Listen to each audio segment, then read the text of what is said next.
Hi everyone, I'm Amanda Kuhl from Fox 56 Sports, and welcome to Week 6 of high school football here on MyTV WQMY. Tonight we head back to the Heartland Conference for a Division I showdown. Selinsgrove comes in after a big win over Berwick last week. The Seals won the District 4 AAA title last season, and so far they're averaging 32 points per game. Selinsgrove won the state title in 2009, and they're off to their best start since then. Mifflinburg hasn't beaten them since 2011, when the Seals went just 1-9. Derek Hicks, the Selinsgrove coach, has been with the program since 1997, when he started as the freshman coach. He had been the defensive coordinator the last 7 seasons before taking over his new role as the head coach this year. Should be a great game tonight. That's all we have for tonight's pregame show. See you at halftime for a preview of next week's game and our college football schedule. Bob, John, and Aaron are in Selinsgrove for tonight's game. It's no secret Mifflinburg has struggled this season, so getting that first victory is just as mental as physical. And, guys are trying to keep each other up, and we're trying to do, little things to just try to keep the morale up and just stay focused on the fundamentals and what we got to do in order to capture that victory. Selinsgrove has seen everything go right this season. As much as the offense is talked about, the defense should be too. Playing real well, they've been making big plays when they have to, kind of a bend but don't break philosophy. The Seals cannot look past the Wildcats when it comes to Heartland Conference football. It's Mifflinburg and Selinsgrove. Next.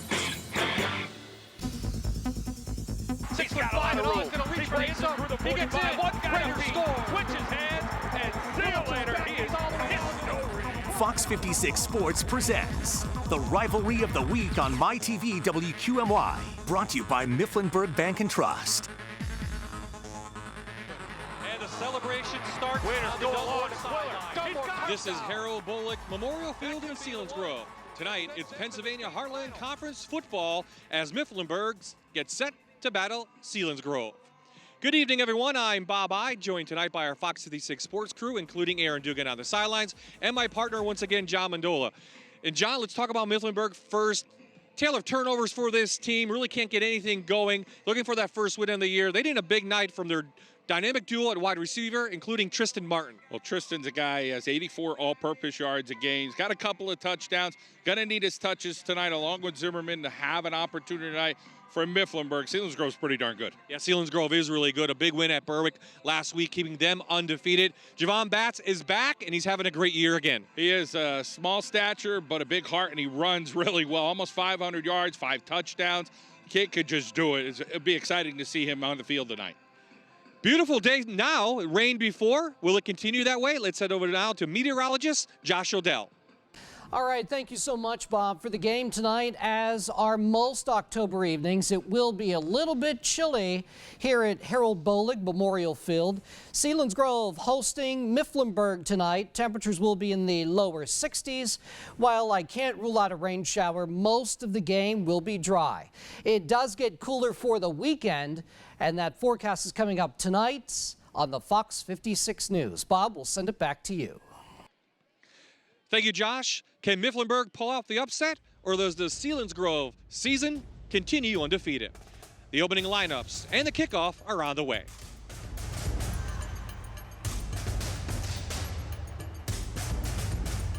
This is a Fox 56 Sports presentation of high school football on MyTV WQMY, brought to you by Mifflinburg Bank and Trust.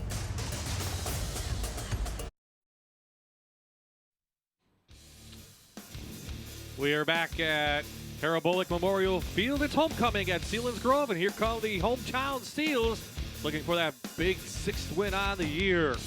Mifflinburg on the other side, all business. Couple underclassmen at quarterback tonight to give us more on that. Let's head down to Aaron.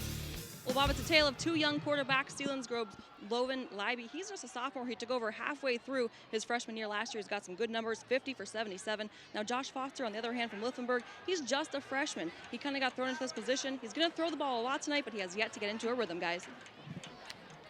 Thank you, Aaron. There you see our quarterbacks. Selinsgrove has won the toss. They elect to receive. So the Seals, Angelo Martin and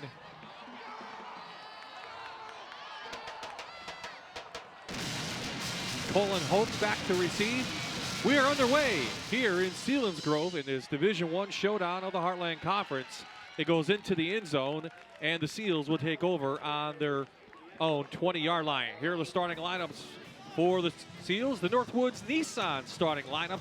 Ethan Troutman will be the fullback. He's 3 TDs this year. He's run for 47 yards. A couple of nice wide receivers, including Nick Swineford. He's a senior. 4 touchdowns for him. And up front, and they're not big, but they're very active. Jacob Strickler on the left-hand tackle is the biggest lineman. He's 6'3", 246, and he is a senior. They come in averaging 33 points per game. They mix it up a lot. 201 on the ground, through the air, 140. Libby, the quarterback, just a sophomore, as Aaron just explained. And we already have a stoppage out there, John. And a flag. 12 guys. Well, they're trying to get that first win any way they can. They may have 12 guys on the field. Illegal substitution against Mifflinburg. So not a good start for the Wildcats.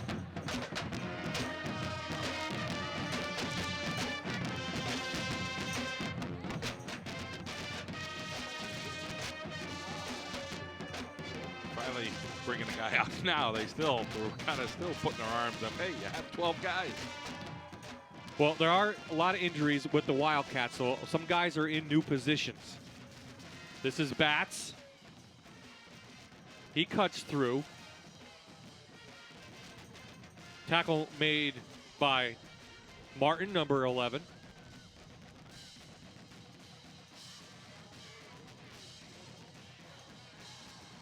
Seals going to the no-huddle offense.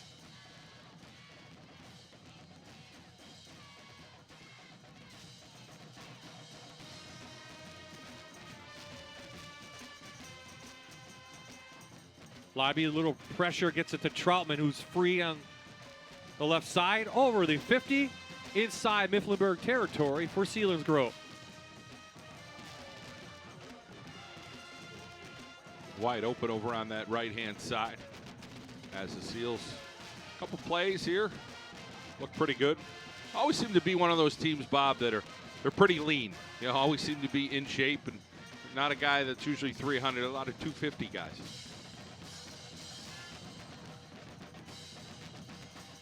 The Libby into the shotgun, and already we have a stoppage of play. Timeout, Wildcats. Some miscommunication for Jason Dressler's team. So here is the Northwoods Nissan defense for the Wildcats. Luke Walter on the outside. Clayton Sheasley changes his number tonight, but hopefully he doesn't change his game. 40 tackles on the year, 2 for a loss and a sack. And behind him in the secondary, Zach Sheasley, his brother, a junior. He has 12 tackles on the year. So the Wildcat defense comes in giving up 40 points per game, 298 on the ground, John, just 69 through the air because most teams can run on them. Their biggest Achilles heel this year has been their 14 turnovers, 14 interceptions, 6 for fumble. They're at a minus 16 on the season, and that just deflated the whole season. Yeah, you're not going anywhere with those kind of numbers in the turnover margin area. So something they're going to have to try to do against Selinsgrove tonight is hold on to the football and make sure that maybe they can get a takeaway possibly to try to change that number around. So here goes Selinsgrove, Libby in the shotgun.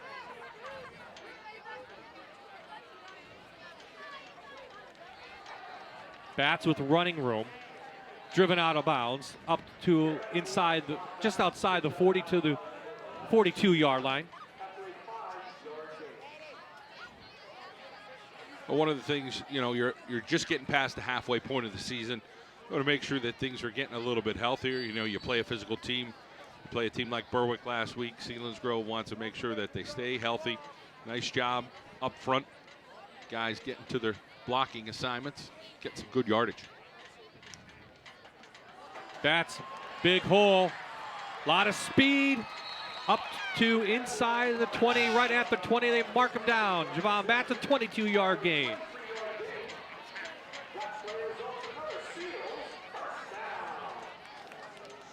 On film, Bats looks a little bit smaller. You see him in person, a little taller than you think. He's got really explosive power. He just burst through that middle of the Wildcat defense. The Seals coming on late against Berwick. Bats scored the winning touchdown.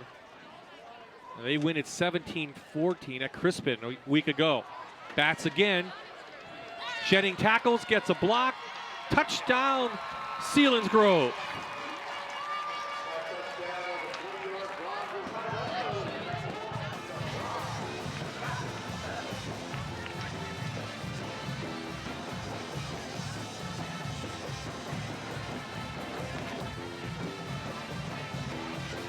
The Seals faithful happy to see Javon Bats break through one tackle towards the linebackers, and he just coasted into the end zone over on that left-hand side.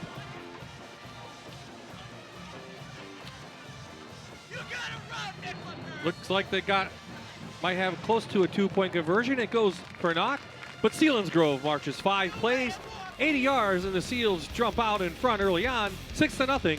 And we'll be right back after this.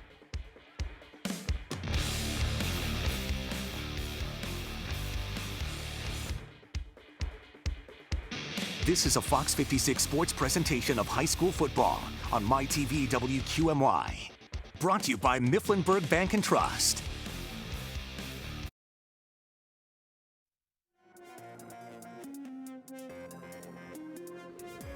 Selinsgrove kicks off. Tristan Martin returns it, and the Wildcats have their first possession at their own 24-yard line. Here now, the Northwoods Nissan starting lineup for Mifflinburg Wildcats. Brandon Pierce can run the ball a little bit, 395 yards on the year, 5 touchdowns for the junior. Very good wide receivers. We talk about Martin. How about Zimmerman? 17 catches on the year, touchdown, 265 yards. And up front, a lot of changes, including the 2 guards. They were fullbacks this week. So big injuries up front. So Sheasley and Kaylee, John, have to go into that guard position, play a position they're not familiar with. Yeah, that's a tough adjustment for them, but that's what you do when you have teammates. You got to get the job done, and you got to be able to adjust and play wherever you could. Nice block out there on the outside. Little Mifflinburg comes in, averaging 14 points per game, 95 on the ground. This is the passing team, 171 through the air, 267 total. This is the freshman Foster. Anthony Dressler gets a hand on it and knocks it away. So a tough spot, John, for the freshman Foster, as Aaron alluded. 5 interceptions on the year, but thrust into play, some changes at the QB from the beginning of the season, and doesn't get any easier when you're, just a rookie quarterback. No, but hopefully you get some experience, you see some things, and going forward, you start looking. Every game, you get a little bit more. Hopefully that pays dividends as a sophomore, possibly a junior. Seals blitz. Foster gets it out. Nice job, and knocked down again, looking for Martin. And Mifflinburg a 3-and-out. Here is the Northwoods Nissan Selinsgrove defense. Strickler up the middle, 39 tackles on the year. 3-5 do they play here in Selinsgrove. Jack Gogler, 43 tackles on the year, 5 for a loss. In the secondary, Cole Schneck, a senior, he has 18 tackles, including an interception. So Oliver on to punt. Ryan Oliver, the sophomore.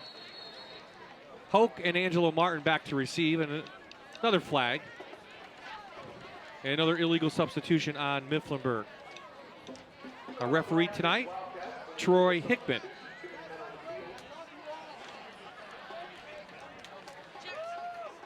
So Mifflinburg had a 3-and-out, John. Took 50 seconds off the clock.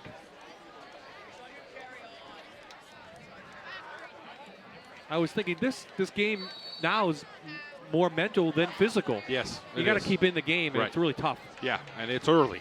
It's early, so challenged right now. Oliver, a little low kick. Miscommunication by the Seals. They let it go, and it gives the Wildcats a big roll. And Selinsgrove's second possession starts at the 19. They had that whole sideline. If they were able to catch that ball, likely would have took it for the distance because they had a wall set up as well. So, hey, mental mistakes right now, not just with the Wildcats. Seals have one there. So Selinsgrove looking to improve every time they have the ball, and Coach Hicks talked about the pass protection must improve from a week ago. Yeah, I mean, you got to start fine-tuning here. You start thinking playoffs down the road, every little component of that game, and you got to have good pass protection. And they do have some guys, Bob, we mentioned, a little undersized up front. Nonetheless, still got to get a hat on a hat. Their biggest games of the year are forthcoming. Here's Angelo Martin. Big block by Gaukler, the center. Up to the 25.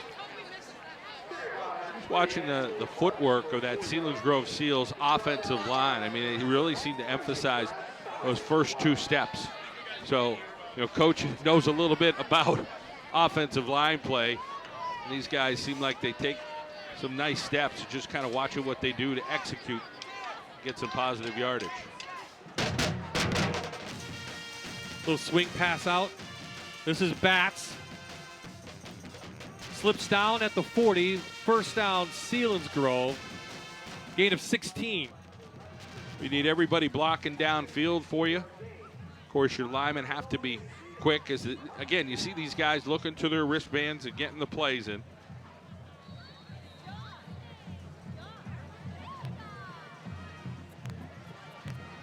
Saw Libby at the end of last season against Southern. He looks like a totally different quarterback. A lot more confidence. Batts cuts it back. Good tackle on the inside. That was Clayton Sheasley. Impact players Boobin Hoke for Selinsgrove, and then Big Sam Rischel, John. 6'4", 260, the junior, number 7. He has to keep things going on inside. Yeah, and he might be able to get into a couple matchup issues. He's going to need to try and do a little disruption there because Selinsgrove looks like they're pretty efficient at moving the football. Martin tripped up. Luke Walter gets a hand on him. Martin might be listed as the second back, but he could easily be a number 1 on any team. 341 yards this season, 2 touchdowns. He can catch the ball out of the backfield, and he's a senior. They got a couple of guys about 5'10", 180 pounds. You know, Martin, Batts, Troutman, they're all about the same size. A little different dynamics. Batts a little bit more explosive.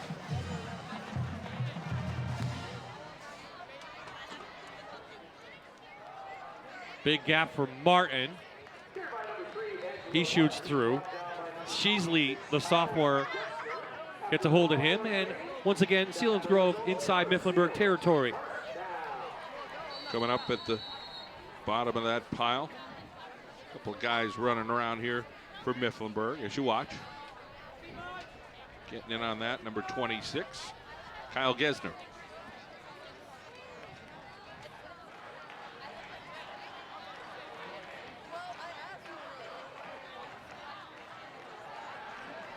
Logan downfield. Almost caught by Swineford. Had a hand on it, but it falls incomplete.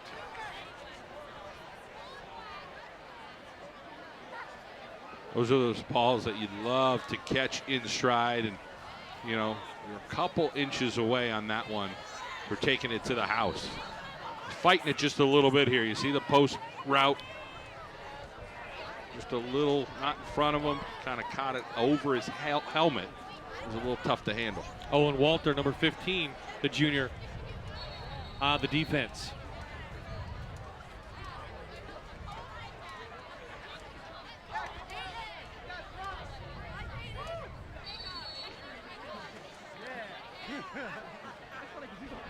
See the press coverage here for Mifflinburg right in their grill. Wildcats showing a blitz, but they give it to Batts, and someone shoots in. That's number 1, Dylan Manival, the junior, John. A good defense. I mean, they look like they're trying to be active up front. Right now, this Mifflinburg D And Mandeville's 5'11", 175 pounds, junior. 36 tackles so far this season.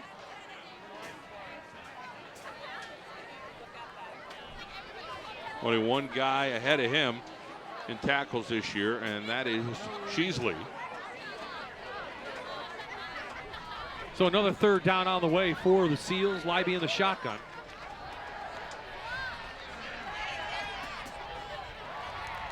Hoke tiptoes on the sideline, picks up a first down inside the 35 to the 34.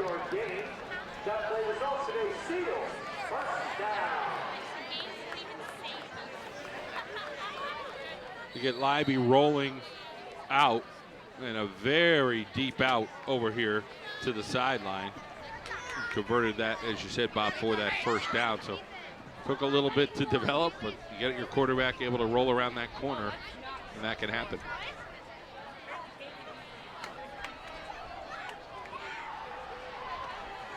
Bats with a head of steam, trip up again inside the 30 to the 29.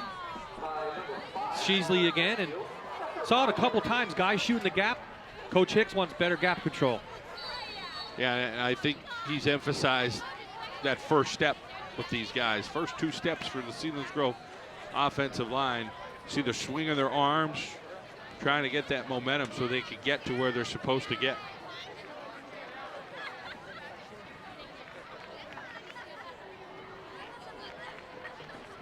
Hoke in motion. Libby has room to run if he wants. Instead, he throws it out to the tight end, Joe Riddell. He's close to a first down. Knocked down just short at the 25. Mifflinburg's hitting tonight. You know, Brian Zimmerman flying around on that play. And they're going to come up. They'll pop you. Here you see Zimmerman coming up. Let you know we played tonight.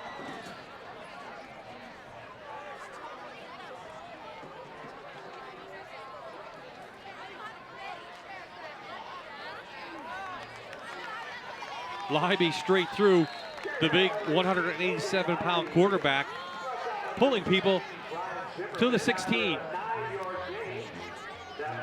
Gain of 9.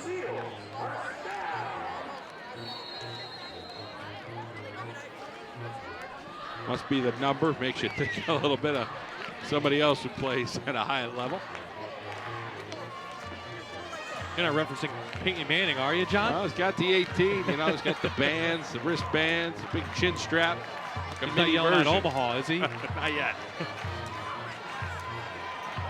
Bats to the edge. Knocked out of bounds at the 1. Another big gain. 14 yards for Javon Bats.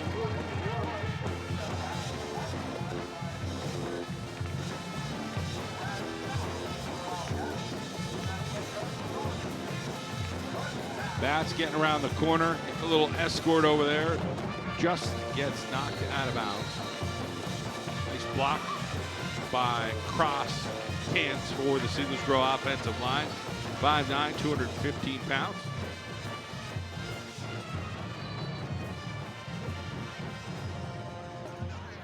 So Selinsgrove trying to add their second touchdown in as many possessions. Fullback, touchdown, Selinsgrove. Ethan Troutman is 4th on the season.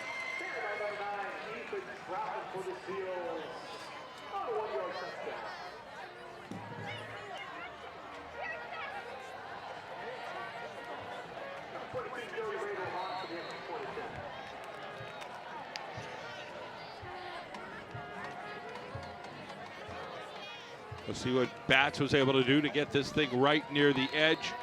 And then they were able to punch it in from the 1-yard line. So Riddell's kick is up and good. And a 13-play, 81-yard drive. Just over 5 minutes taken off the board. 12-0, Selinsgrove.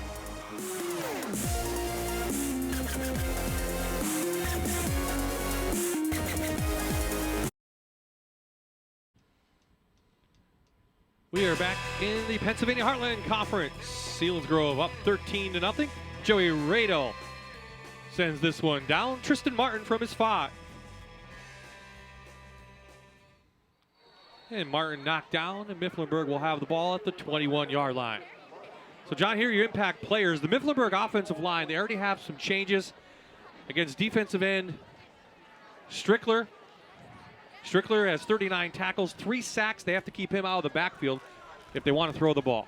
Yeah, I mean, you got to start somewhere. You start with one of their best guys up front and see if you can at least slow him down. But Strickler's a nice-sized kid, 6'3", 246 pounds.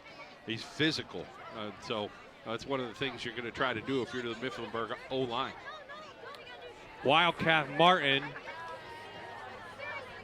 trying to shed a couple tackles, picks up 2 on the play, maybe 3. Get your best players the ball. That's what we have to do if you're Mifflinburg. Yeah, we mentioned in the pregame a couple of those receivers, but it's tough. You know, I mean, as a freshman quarterback you have in there, and different guys, Wildcat stuff. I mean, you're trying different things, but hey, if you could put it in a playmaker's hands and use your legs, you know, that works for you. All kinds of mix-ups in the backfield. Hosts the Seals in there. Braden Pierce wearing number 20. He gets in. Well, hoping for a face mask on that. I don't think they got it. But active front there for the Selinsgrove Seals. This is the play before on the Wildcat. Martin shows some nice wheels. Just need to find the holes. So another 3rd down on the way. Foster intercepted. Picked off Garrett Campbell. Garrett Campbell is in for a Selinsgrove touchdown.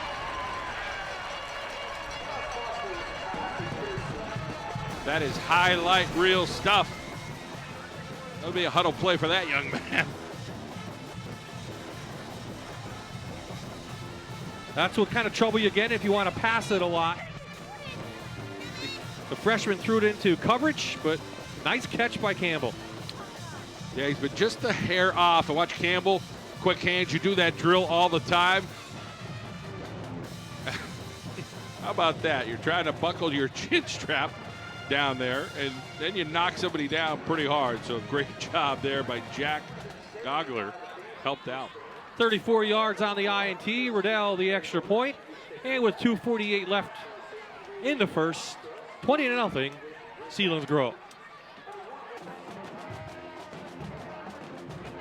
Selinsgrove faithful in full effect tonight, that's for sure. It's a pink night. Aaron Dugan will have more on that later on. Well, it was an uphill battle coming in. We knew that from the outset, John. And Mifflinburg's play right into the hands of Selinsgrove. Yeah, I mean, you have a freshman quarterback. He's thrown into coverage a few different times. It's been close, you know, and sometimes as a freshman you are close. But you have a talented secondary like Selinsgrove. You catch a little tip ball. He got escorted down that sideline. Both these teams play in Division I, but Mifflinburg is a AA school district. Selinsgrove a AAA. In fact, Selinsgrove last year 9-4, came on to win the District 4 AAA title, and then lost in the first round of the playoffs. Martin from his 8.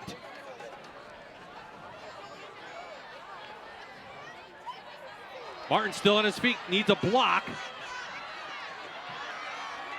Tristan Martin doing a great job. Finally knocked the ball out of bounds at the 38. And I think he ran about 100 yards, though. One guy lost his helmet. He was still trying to run over there and knock him out of bounds.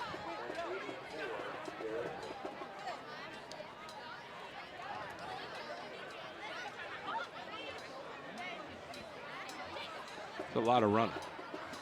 Well, Martin is senior, 7 touchdowns a year ago, 711 yards.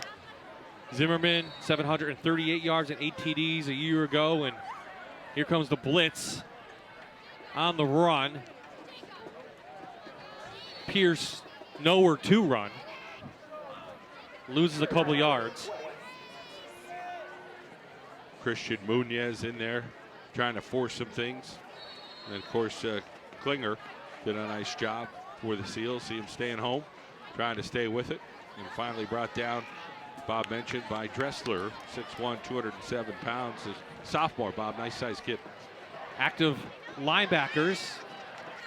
Good job by Pierce getting through that first line up to the 45, so 3rd and short on the way. Yeah, real nice effort there from Pierce on that one.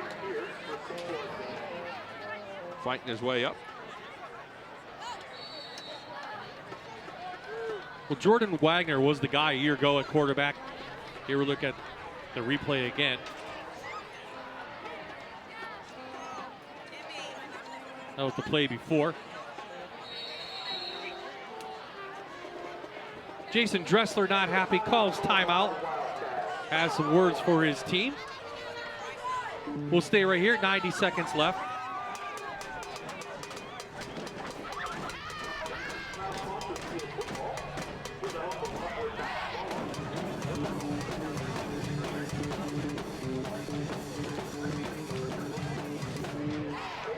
Well, no one talks about the Selinsgrove defense, John, but only 8 points per game coming in, 116 on the ground, 47 through the air, 163 total. They've taken away 8 interceptions and 5 fumbles. Only one team has really been able to score on them, and that was Berwick. And here are the standings right now in Division I of the Pennsylvania Heartland Conference. Well, Montoursville's right up there, 4-1, but 3-0 in the division. Selinsgrove, Jersey Shore's pretty good team. Shamokin, Chickalamy, Milton, and of course Mifflinburg with an uphill battle. And Selinsgrove looking awfully good out here. Well, they have to play Montoursville and Jersey Shore the next 2 weeks. And that will tell the story in that division. Pierce after the timeout. Flag comes in. Pierce loses a couple yards. If this goes against Mifflinburg, one would suspect it will be declined.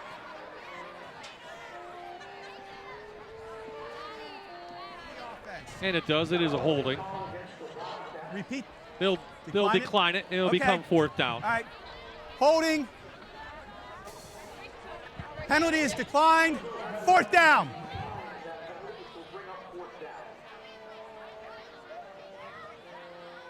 I was saying Selinsgrove has only given up double digits to one team this year, and that was Berwick last week. That was 14 points. So the defense playing very well will be tested against the Warriors and Jersey Shore next couple of weeks. Right now, here this Mifflinburg game, they are up big. Oliver, low hanging kick. And it's finally tagged down by Sheasley at the 31.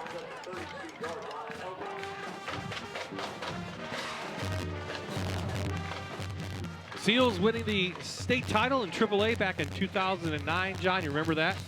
Yeah. I was at that Allentown Central game at Shamokin. That was one of the best football games I've ever seen. Yeah, there's been some great games over the years and some nice tradition here at Selinsgrove. Ryan Kaiser was one of the big players. Of course, went on to play at Penn State. Loved his offensive production in the high school. Yeah. He went to defense in college. Would have liked to see him do a little low somewhere, but. Martin on the Wildcat, and the tailback shoots through.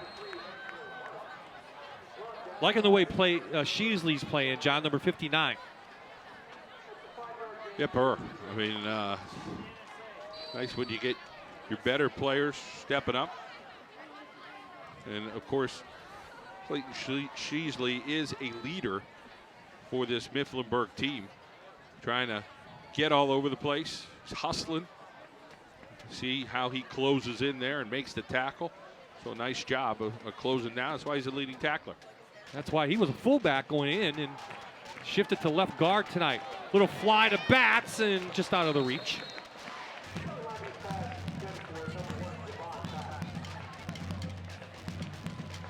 Trying to get him out of the backfield, John. Working on things, I'm sure, for the next couple of weeks.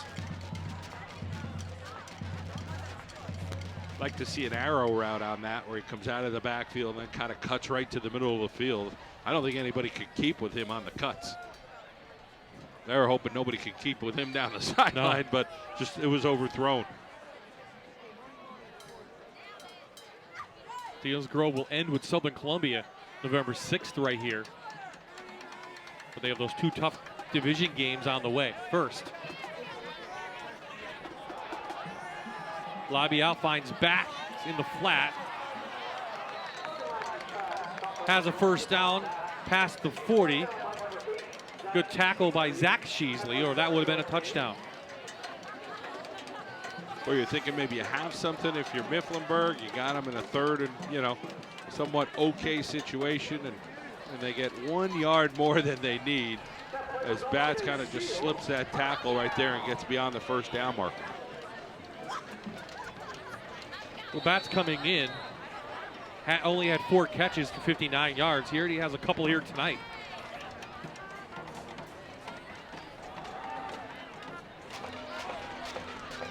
Martin threw up towards the 50 to the 48. Gain of 7. And that will do it. So it's been all Seals here on homecoming in their home park.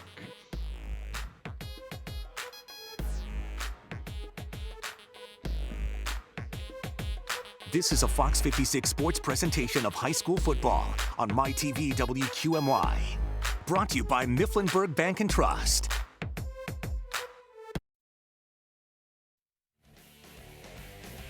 Well, this week on Fox 56 Saturday college football, number 2 ranked TCU takes on Kansas City in a Big 12 conference matchup. Of course, that is Kansas, Fox 56. Saturday college football kicks off at 7 only on Fox 56.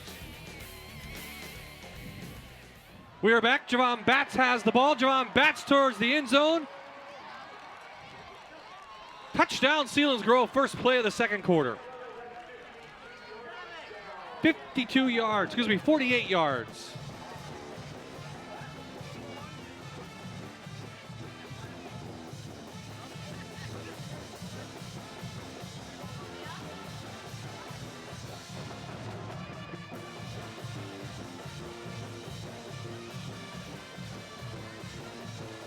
Batts gets to the outside, and he is gonzo down that sideline, just rolling right in. Bradall, the extra point is up and good. And 12, just over 12 minutes in the books on the scoreboard already. Selinsgrove is up 27-0. Again, once you get Batts the ball, John, as you look at, gets a couple blocks and no one's going to catch him. I don't even think he was running full speed. Nope.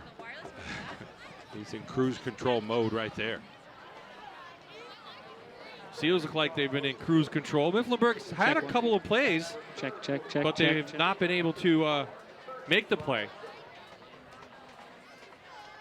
Giving up a couple big plays there for the Seals. There is Derek Hicks's first year as the head coach, but he's been around since 1997.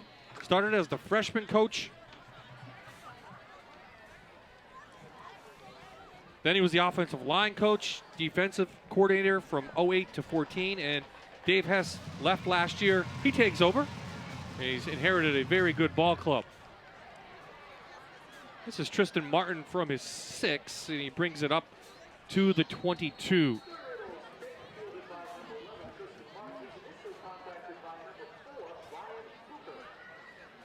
Wildcats will see if they can put together a couple plays to grab a first down and see if they can build on something right now.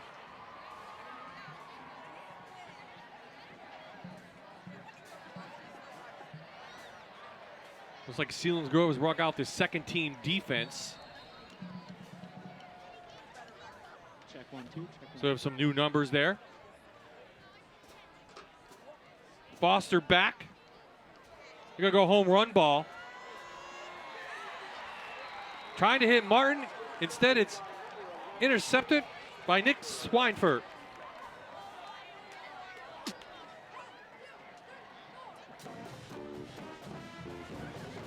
Second interception of the night for Selinsgrove.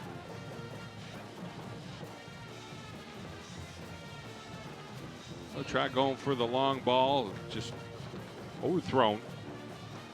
You see the pick off there. Swineford, 6 foot, 184-pound senior.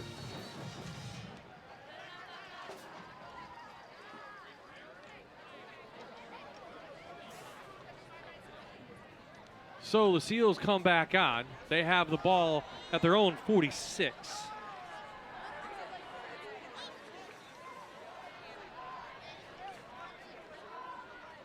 Libby, a little pump fake, going to go down to Swineford, wide open.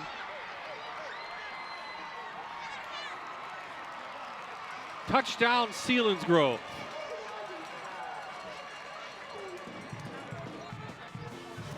"54 yards for Libby.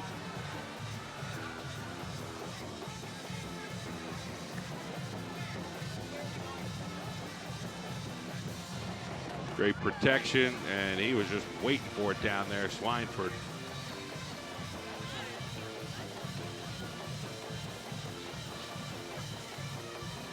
Reynolds in. The extra point is good. Good hold. And that will do it. 11:25 in the second. Already 34-0 Selinsgrove.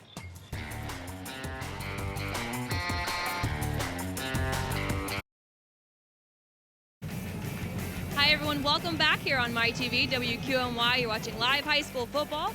I'm Erin Dugan, and joining me now in the stands are some of the girls from the Mifflinburg cross country team. Girls, let us know your names. I'm Olivia Young. I'm Heidi Byler. I'm Melena Rowe. I'm Megan Noggle. So I heard that you guys are having a fantastic season. Tell us about it. Yeah, we're having a great season. The girls are currently 14-0, so we're undefeated. The guys are 13-1. They're also having a great season. We have our last regular meet of the season on Tuesday, so we're hoping to finish the season really strong. Yeah, good luck. Fantastic season. And I know you guys have a lot of young talent, some older, more experienced athletes. Tell us about that. Well, we knew coming into the season that we were going to have a lot of good potential, and we had a lot of younger freshman girls coming in. And pretty much not just the freshman girls, but all of the girls combined, they really stepped up, and we've been working really well as a team, and we're hoping to end the season very well. Yeah, working well as a team. I'm sure a lot of work goes into that, being a cross-country athlete. I'm sure you guys train really hard. Yeah. We've just been doing a really good job on improving our times, and we're just doing really well as a team. How about, have you been to any invitationals, exhibitions, things like that? Yeah, we've been to 2 invitationals this year. The girls team placed second at a Big Springs invite and third at the Blue Invitational. So we've been really happy with how things are going so far. So. Girls, keep up the good work. Great job. Let's go back to you guys. Well, congratulations to the Wildcat cross country team. 14-0, John. That's impressive. Absolutely. Yeah, great season. So good things happening at Mifflinburg. Our football team might not be playing as well as they would have hoped, but Wildcat again, this time Pierce. Nowhere to run. No, he got stuffed right there. Nice job up front once again. Number 63 in on that tackle for the Seals. That was Austin Burkholder. You'd like to get something going if you're Mifflinburg. Even a couple of positive plays will keep you in the game. Swineford, the big hit out there as the ball was taken in by Brian Zimmerman. But it will be 4th down, and again, Mifflinburg will have to punt. Zimmerman has almost 300 yards receiving this season for Mifflinburg. Again, he's an experienced senior. Pretty good athlete. You see he's got some moves, will hit you on defense.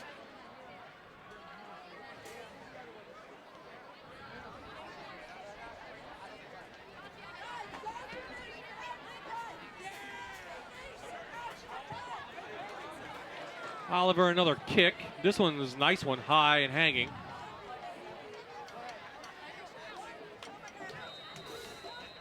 And Sheasley takes it down. And Selinsgrove takes over at the 29. I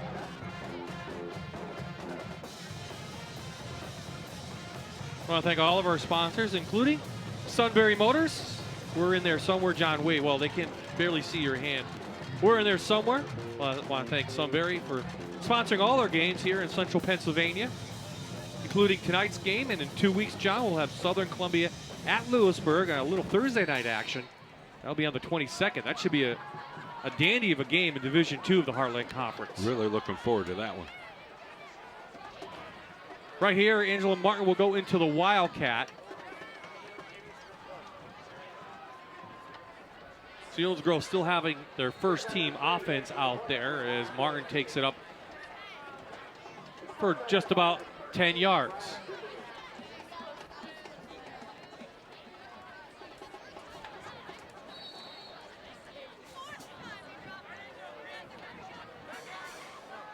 See Martin over on that left-hand side trying to get around the corner.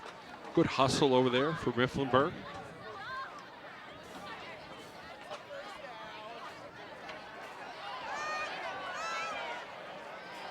Batts picks it up and still has running room. Javon Batts up to the 47, so it's making something out of nothing after the fumble. Selinsgrove has the ball up near midfield.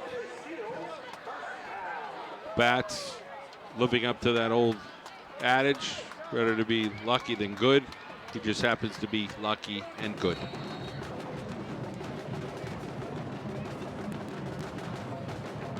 See the snap, a handoff on that next play, we'll see, but on that one, that was Martin getting some decent yards. The chains just keep moving for the Selinsgrove team, Bob. Yeah, they do. They've made some changes up front. See big number 76, Ryan Varner in there. Little pass to Hoke. Inside Mifflinburg territory one more time. Go the Seals, pick up of 9.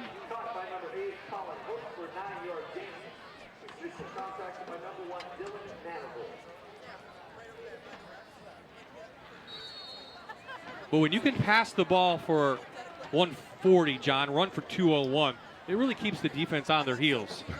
I mean, they don't know where it's going. A lot of weapons on Selinsgrove. Yeah, and you're trying to fine-tune for when you're going to play some tough opponents. That's what Selinsgrove's going to see over the next 4 weeks. Martin spins out, picks up a first down to the 41.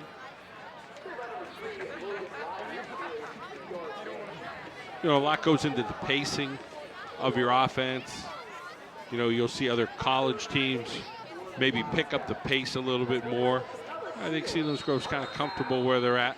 The pace is probably hurried a bit, but not so much where they're aiming for X amount of plays right now. They're just executing the way they are in a one-sided game here early in this football game.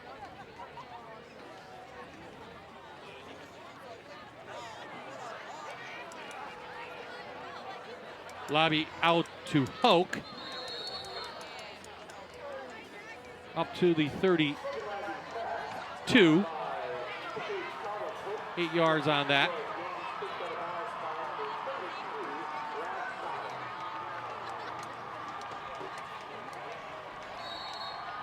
So Selinsgrove just methodically walking down the field. There are the Seals faithful. All dolled out in pink tonight. It is homecoming. Aaron is efforting, talking to the homecoming king and queen. Nice hit in there by Mandeville for Mifflinburg. Yeah, Mandeville still sticking it to the Seals. Good action up front.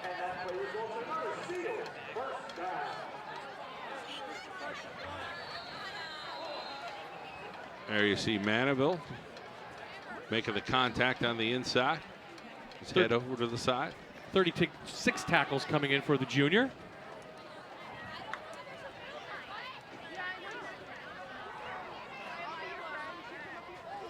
Over the middle goes Hoke, close to another Selinsgrove first down. Knocked down at the 21.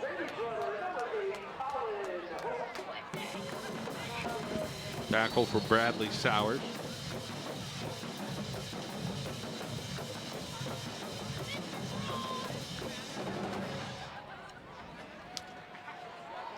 Well, it's hard to believe, John, but after that 2009 season when they won the state title, Selinsgrove did not have the best of years. 7-5 in 2010. In 11, they went 1-10. Excuse me, 1-9. As Batts has the ball. In 2012, a little bit better, 10-4.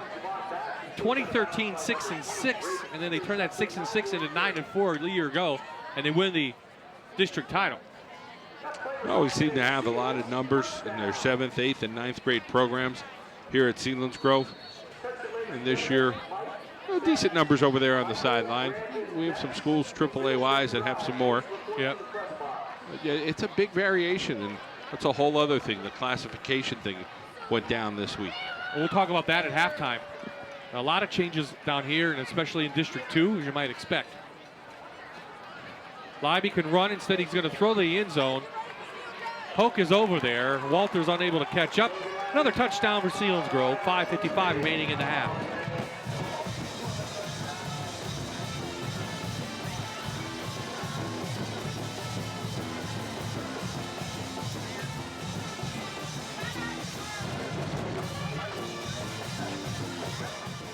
So 71-yard drive.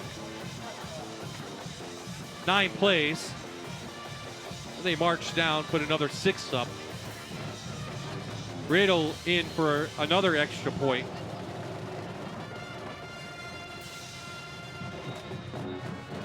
He's going to have to ice the leg down. This one is up. It is good. 41-0. Seals out in front.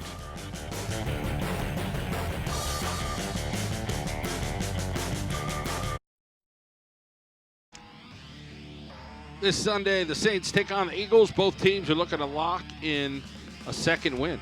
Kickoff is at 1 this Sunday only on Fox 56. Tristan Martin for Mifflinburg up past the 30 to the 33, and not unexpected is the score. Things had to go their way for Mifflinburg. Basically a perfect game and beyond if you want to beat the Seals tonight. We're going to enjoy what the Seals offer. And there's timeout on the field for the referees. We have an injured Mifflinburg player, and that's what we don't want to see, especially from the Wildcats. They've already lost a couple guys. This guy, Hunter Cayley, has already switched tonight. He was number 10 coming in. He's a guard now. And boy, Jason Dressler does not want to see that. And we do not want to see anybody hurt as well, John. Nope, you hope he could shake it off, maybe get back. Well, it's been a while since Mifflinburg beat the Seals. 2011, they won 19-0. That was the year that there was only one win for Selinsgrove.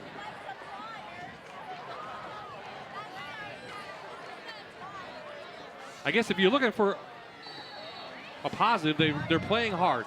You know, a couple of interceptions. They have not fumbled the ball.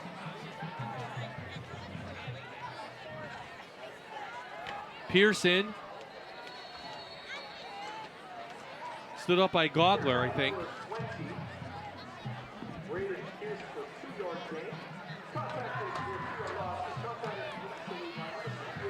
I'm sure we'll start seeing some substitutions.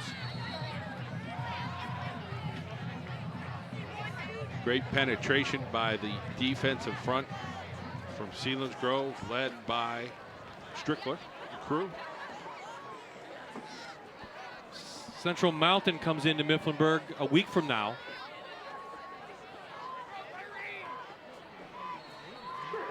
Brian Zimmerman gets a couple back. Third down on the way.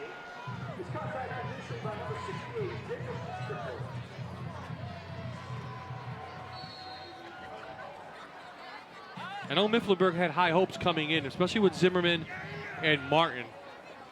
He did have to replace Jordan Wagner. You know, he threw for 1,500 yards and 15 touchdowns a year ago. But I think once you're forced into Foster, the freshman at quarterback, and then you turn the ball over 19 times coming into the game, that's a tough deal to come back from. As David Klinger, the senior, gets the sack. So it's 4th down for the Wildcats. We've seen a few of these Seals all over the field, and Klinger is one of them. 5'10", 200-pounder.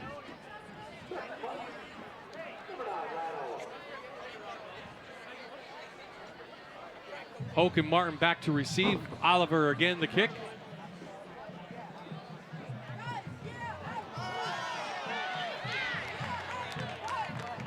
We'll have a roughing the punter, or should say running into the punter, depending on what they want to call, on Selinsgrove. And a personal foul. Oh, my Roughing the kicker. That'll be a 15-yard penalty and an automatic first down. So a break for the Seals. Some of the coaches for Selinsgrove saying they thought it was tipped. I thought it was tipped too. There you see it in the one angle. I thought it was tipped. Referee was right there. 15 yards, Mifflinburg gets the ball back. Let's see if this sparks the Wildcats.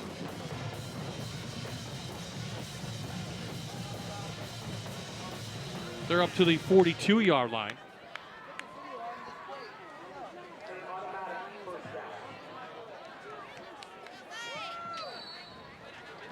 Clock will continue to roll after the play.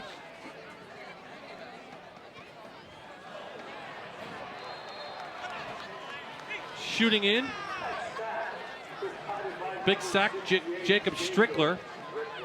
Looked like number 68, the big senior. I think we mentioned physical earlier, right? Yeah. That was a pretty good hit. 6'3", 246-pound senior, 39 tackles this year. And again, he just tees off. He goes right in. And that one's going to hurt tomorrow. This is Pierce. Oh, nice run. Braden Pierce shooting through for almost 17. They're up to the Selinsgrove 44. Pierce running tough. That was a tough run. He had one earlier. You see he's got nice size to him. And Strickler finally ran him down. He chased him all over the place. Give it right back to him. Pierce, a junior, picks up a nice gain to the 40. So a little life left in the Wildcats. Pierce, again, he's 6'1", 195 pounds. He's almost 400 yards this year, 5.5 yards per carry. Now let's see if Mifflinburg comes back to a play action type. Now they could run the ball a couple plays. I'd just stay with Pierce right now. You're getting some positive yards. And they do. They get good blocking too. Ryan Bucher, no, junior, number 4, with the tackle, but not after Pierce is up to the 35. Oh, you got to like the grit of the Wildcats right now. They're trailing by 41, and they're not giving up. As Bob mentioned earlier, hey, these kids are grinding, they're fighting, and no better example than Pierce. Wildcats have one timeout left in the half. We almost lost it, did Pierce, on the handoff. So it's a 4th down. I think you have to go. You're Mifflinburg, nothing to lose at this point.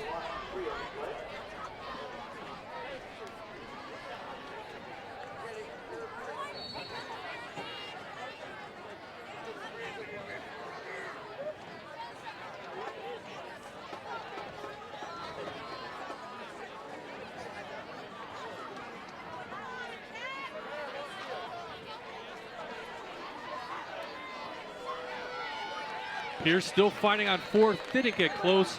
Gain of 1. Selinsgrove takes over on downs. Well, they got something going. They ran some time off the clock, unable to finish it out though. Pierce, he's winded.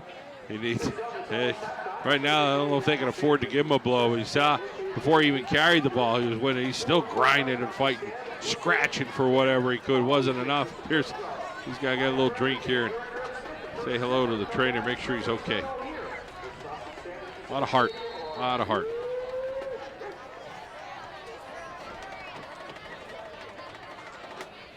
So Libby and crew come back on the field.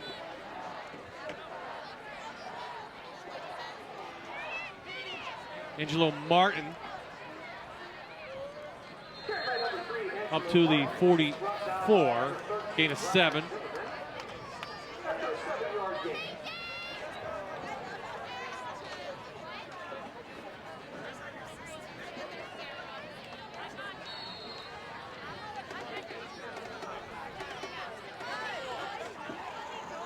One more play, and that should about do it in the first half here at Harold L. Bullock Memorial Field. They'll stop the clock for the first down. That should be about it.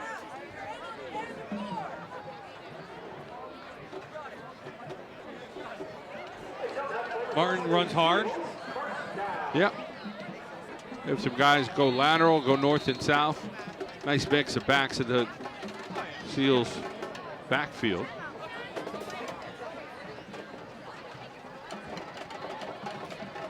They'll run up the last 10, and that will do it.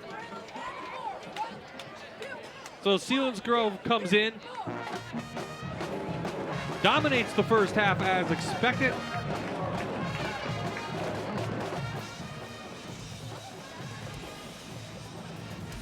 Six touchdowns on the board. And at the half, the Seals will take a 41-0 lead over Mifflinburg into the locker room.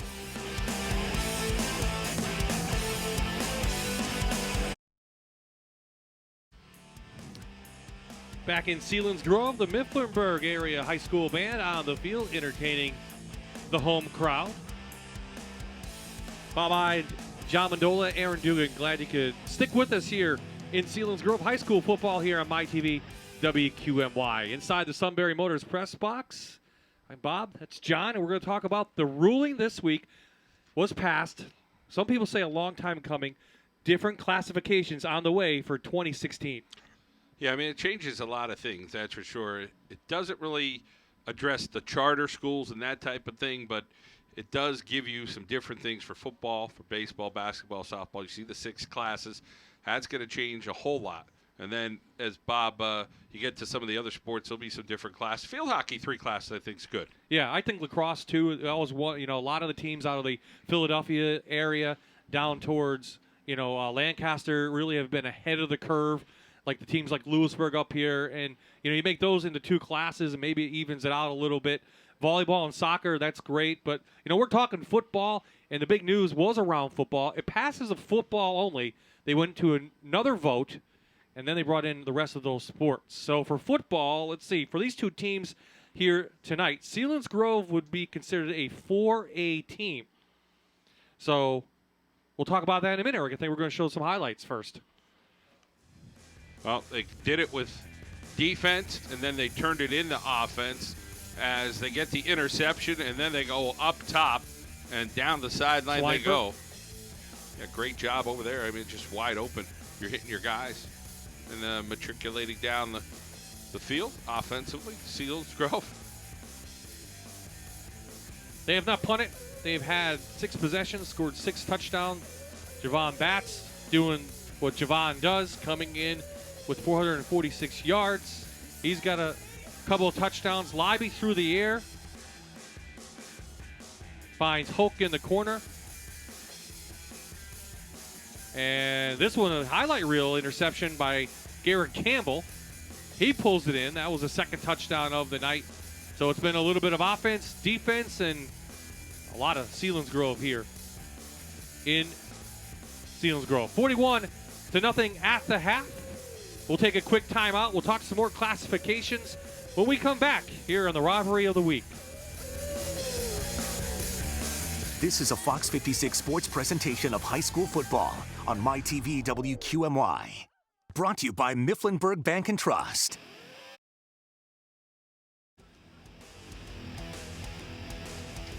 Well, we are back in Selinsgrove, waiting both teams on the field, and we'll have another probably 3-minute warm-up time. So John and I can get back to our talk about the classifications, John. As I was saying, Selinsgrove will become a 4A team in District 4, along with Shamokin, Jersey Shore, and Shikellamy. Now, that would be as if it happened this year. Enrollment numbers are due in October, so all that will change. PIAA will get all to that, and it takes effect next August. Mifflinburg, meanwhile, they'll go into a big class of 3A teams in this area. 11 teams, including Mount Carmel, Danville, Mount Toursville, Lewisburg, Milton, Athens, Warrior Run. They'll all be in what we call AAA. Then AA has 11 teams as well. South Williamsport's in that. Bloomsburg, Southern Columbia, and Loyalsock will be in that. One 5A team in all the district, and that will be Williamsport. And so it really, I think, it's going to come down to scheduling. I mean, how are you going to schedule? How are they going to do the points? Still a lot of questions to be solved. Yes, there are. It's going to take a little bit to figure that out. And, you know, people always say, hey, you got away from that rivalry, you got away from this rivalry. Will that take it to another level? Will you start playing 5A teams, you know, not only in your district. If there's only one, you got to play out of district. So it'll shake out interestingly 2, 4, and 11. I think we'll see some changes in District 2. There might only be 2 single-A teams in all of District 2. We're talking District 4 here. Yeah. But, you know, it'll be well, I have the District 2 list, too. Funny you should ask. I mean, if they happen today, there actually be 5 teams. Northwest would drop down to single-A with Holy Cross, Lackawanna Trail, Old Forge, Susquehanna. Yeah, originally they were saying it was going to be a little different. Yeah. It's interesting, some of the adjustments. But you know, the numbers still have to go in to the PIAA, and they could change, and there's that 10% for cyber, and you take that off, and homeschooling now involved. So, you know, there's a lot of changes. I think the big one for District 2 is the 6A. Just 4 teams would end up in 6A as of now. Hazelton, Scranton, Delaware Valley, and Wyoming Valley West. Who do they play? They play each other, but how are they going to get points? They have to go down and play the Stroudsburgs, the Pocono Mountains, the where are you going to play? Right. How do you get your points? Yep. And then the playoffs. How are you going to do that? 3 days worth of playoffs, 2 days? I mean, right. And then you may get a representative, but you know, with a 9-game regular season is probably what they're looking at. That changes some other dynamics of maybe getting a team through.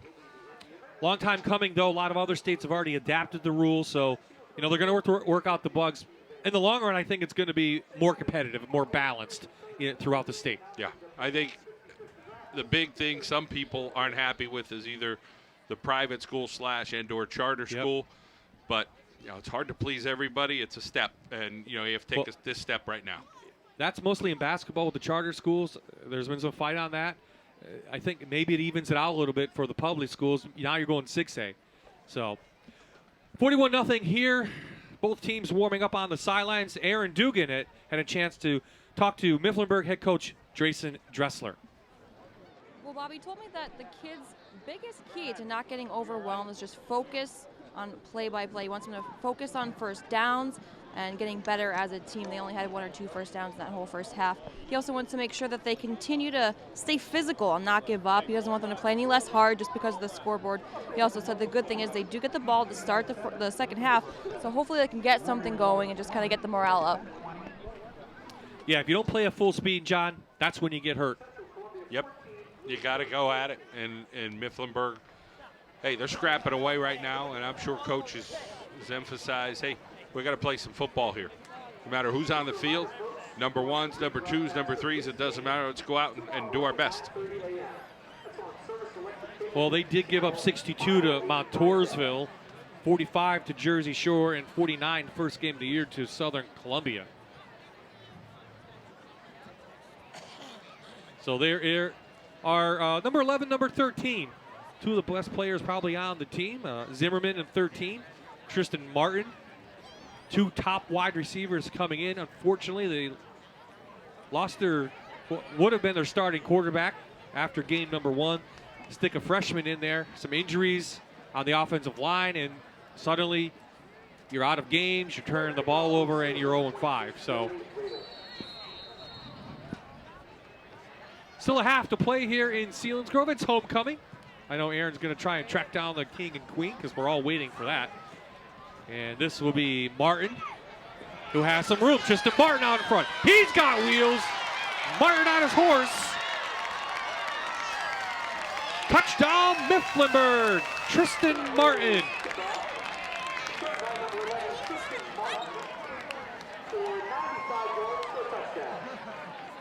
"95 yards for the senior. And we get some applause from the Wildcats sideline. Well, Martin had momentum over here. Some different guys in on special teams. Great blocks over there, and he turns on the after jets and takes it all the way. So Ryan Oliver comes on for an extra point.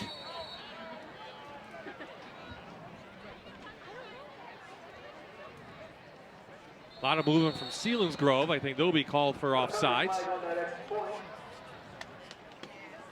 So 13 seconds in. Foul. Encroachment on the defense. Half the distance. So let's see, Mifflinburg will go for that extra point.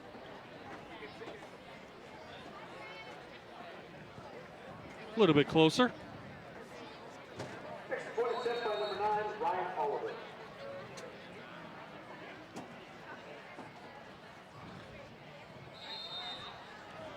It is up, and Oliver's kick is good.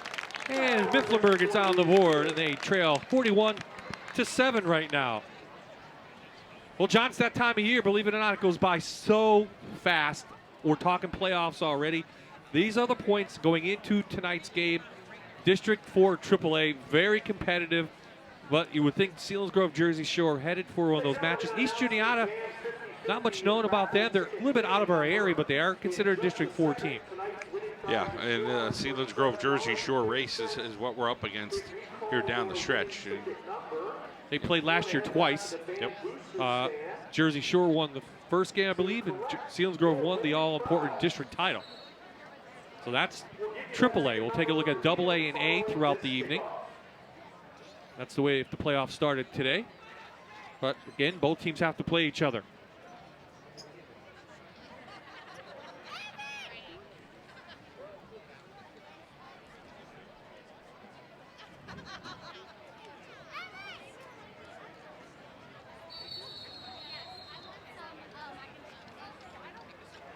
So it looks like Mifflinburg will. Looks like they're going to do an extra. We have a flag down. I think too many men on the field. Yep. Again. See what we got here. I think he wanted to play with 12. And it looks like they're going to go onside kick, or they have to have one more player on the other side for an onside kick.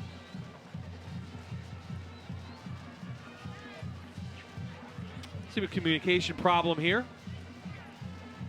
If there's so many, I believe so many players on the one side. So they'll back them up 5. Interesting what Jason Dressler might want to do here. Might give Selinsgrove good field position.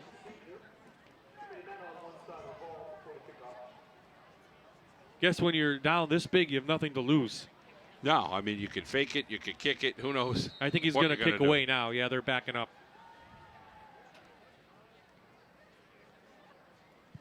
Oliver with a high kick. Looked like Hoke from his 10.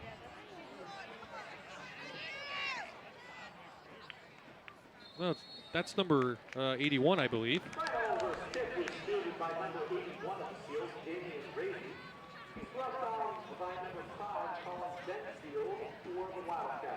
So Damian Ravy, the sophomore. And with that, here comes the Selinsgrove offense on, and we'll see if the first team comes out or the second team. It looks like a second team, John, now coming out. Luckily, you and I have been prepared for this. So Cody Showers, the sophomore quarterback, gets to start here in the second half with his team up big.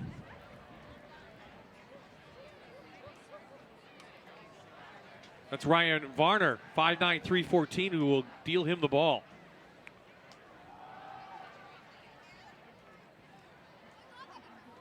Garrett Campbell, who has an interception, takes that run up for about 5 yards. 23, the Seals, Garrett Campbell for a 5-yard gain. It's brought down by number 13, Ryan Zimmerman. Taken down by Zimmerman. Good job for the Seals. Get some positive yardage on that play.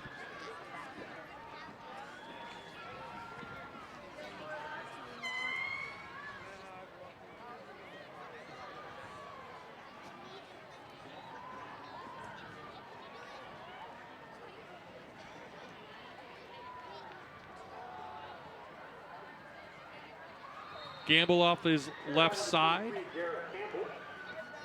Contact by number 26, Kyle Dessner, after a 4-yard gain.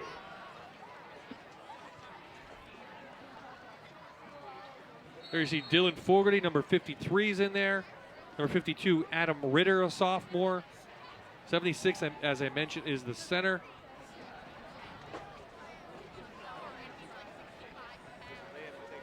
Hunter George, a big presence, 6'5", 228 over there, number 40.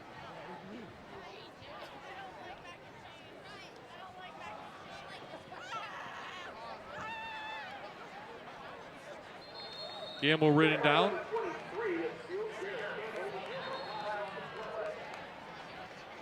Flag comes in.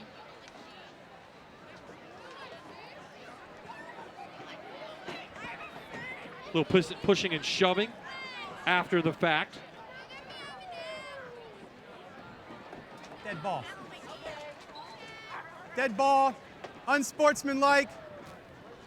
Against White. Number 70. Elbow to the head. Penalty against the Wildcats. He almost lost that one off the bobble. That would have been a big turnover. Yep, kept his legs going. There you see a little scuffle down below, and you don't like to see that in a game like this. When the play's over, the whistle blows, you got to break up, got to break apart.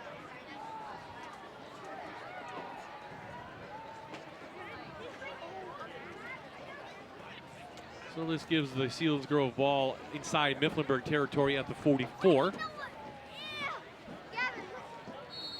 Yep, well, you'll see the Selinsgrove Seals here continue to run the football, maybe get Campbell some good carries tonight in that backfield.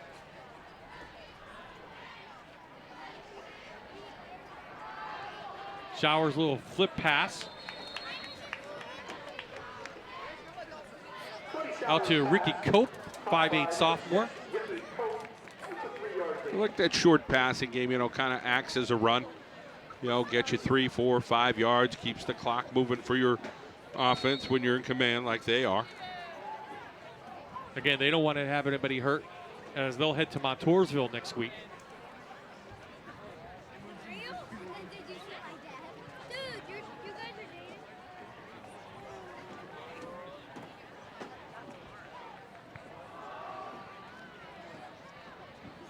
Gamble shoots through, but again, a nice tackle. Dylan Mandeville, number 1, called his name a couple times already tonight. Seems like every time we say nice tackle, it's Mandeville. I mean, he really is he's all over the place. Him and Sheasley, that 59, yep. Yep, hustling our way. The pitch out to that left-hand side. You see the closing rate there of Mandeville.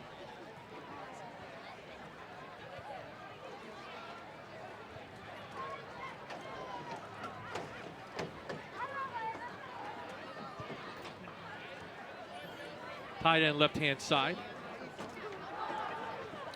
Showers, another throw. It's complete. Out to Lamont Patterson, a senior, number 24. 4th down on the way and about 2 for Selinsgrove. They'll go for it. They have not punted at all.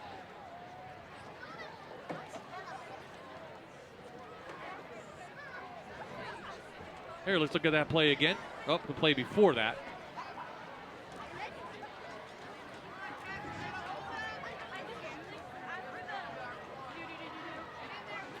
So Selinsgrove in no hurry, 5-0 coming in with a big lead, all from the first half.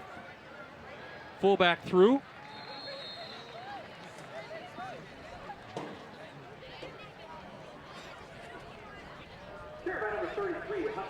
Hunter Croman there, Bob.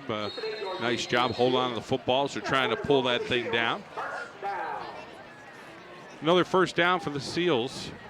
Kind of methodically moving downfield here with the second teamers.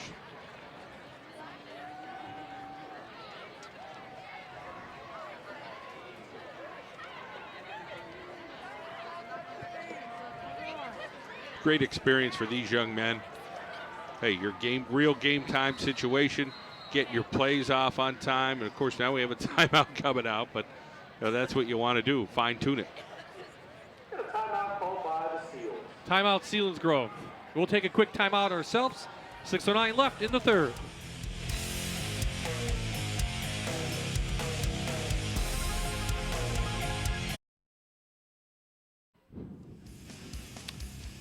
Back in Selinsgrove.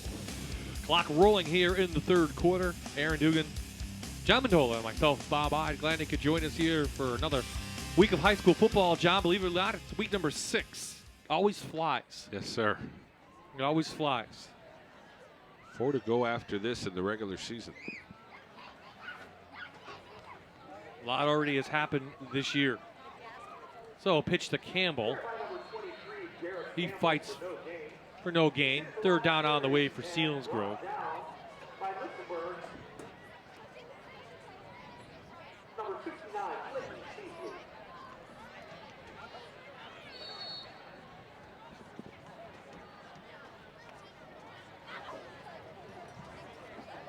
Selinsgrove, Jersey Shore, and a path. They'll meet in the regular season 2 weeks from now.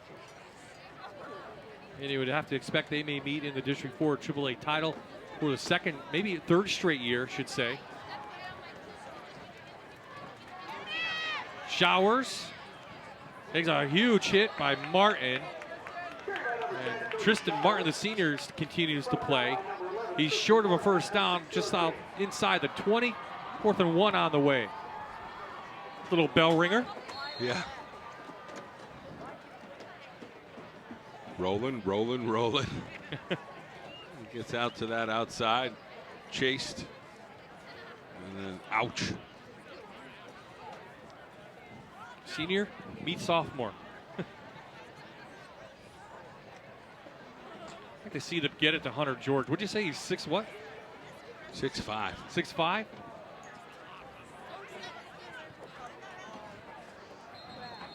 Well, everybody's carrying everybody. It's where the officials mark it. I think they're going to be short. I think Mifflinburg's going to take this ball over on downs.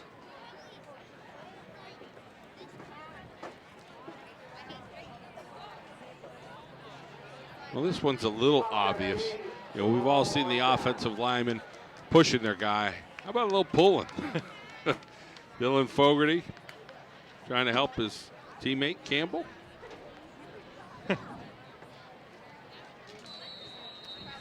So Selinsgrove runs off a bunch of plays. Mifflinburg holds, and they'll get the ball back for the first time on offense here. Tristan Martin took the opening kick here in the second half. 95 yards for the Wildcats' only score of the game.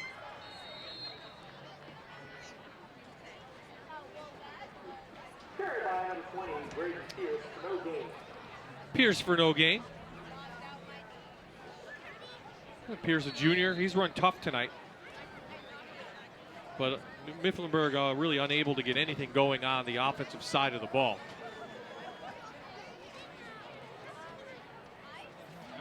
There's Josh Foster. Little reverse. We'll give it to Mandeville. Mandeville has wheels. Dylan Mandeville down the field. Inside Selinsgrove territory. Knocked out of bounds at the 30-yard line. 51 yards for the junior. Well, good for Mifflinburg to get a little highlights. Inside handoff here. It's a couple of guys going downfield, still getting some blocks. And he is off to the races down that sideline for the Wildcats.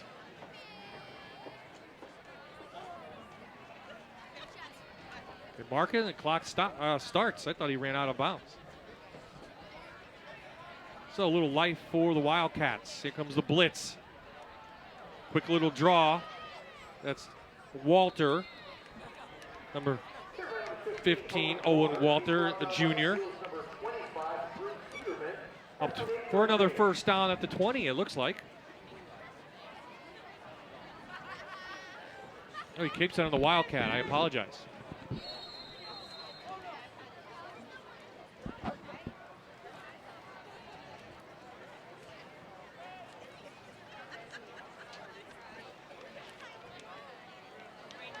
Braden Pierce looking for the goal line inside the 10. First and goal, Mifflinburg. We see Pierce again. We saw him get 5-6 carries in a row earlier. And He was pretty winded. Now he's spelled a little bit. They get a kick out block over on that right-hand side there. And Pierce able to get some yardage. So good job on the inside from number 59 for the Mifflinburg Wildcats. Getting a block over there. Evan Smith, just a 9th grader. Tyler Mowry, a senior, had the trip-up tackle. Pierce again, running through. Touchdown Wildcats, 9 yards, Braden Pierce.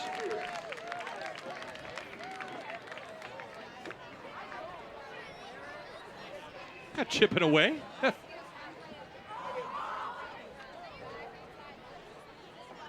So Oliver on for his second extra point try. Nice little drive for the Wildcats. 5 plays, John. 81 yards. All on the ground. Big yardage. Flag comes down. This play will stop.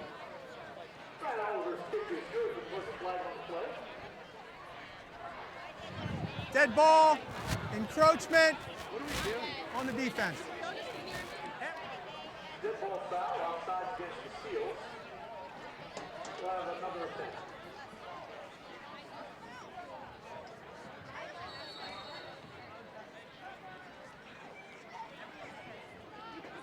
Oliver tries it again. Nice kick. It goes through. And suddenly Mifflinburg's put 14 on the board here in the third quarter, but still Selinsgrove comfortably out in front.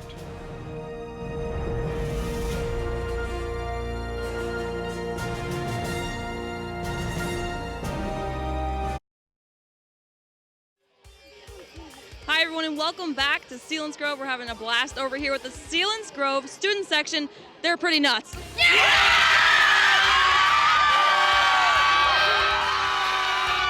Joining me now is the newly crowned homecoming queen, Tessa Hoffman. Congratulations. Thank you so much.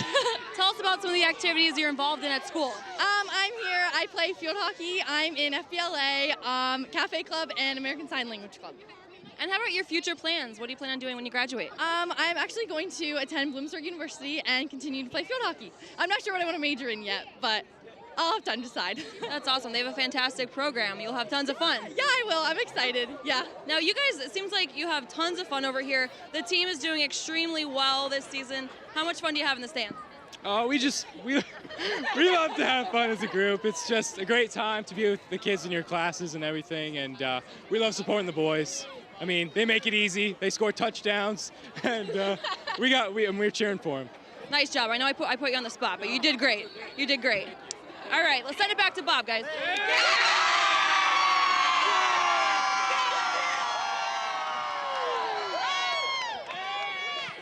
One of these times, we're going to lose Aaron in one of those crowds. I want to see her getting carried through the crowd. There you go.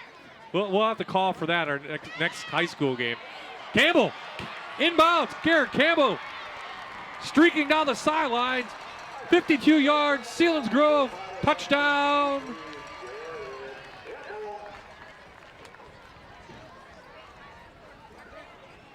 I was so enthralled with what was happening with Aaron, I didn't even notice the game. Well, Campbell lulls you to sleep a little bit. We saw him with the interception return. And Campbell over here on the left-hand side breaks a tackle, dodges another, gets through 1-2 more, and then he is chugging down that sideline for the touchdown.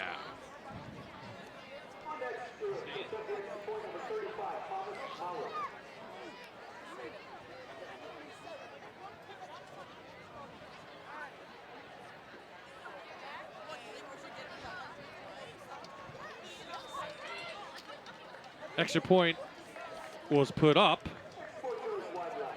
and it was a little wide to the left. That's number 35 who had it. We'll get a number. Thomas Mullen, a sophomore, who did the kicking on that. And it's 47-14 now, Selinsgrove. So we talked about AAA, John, but really most competitive maybe in the state is the AA standings and rankings from District 4 when they go at it.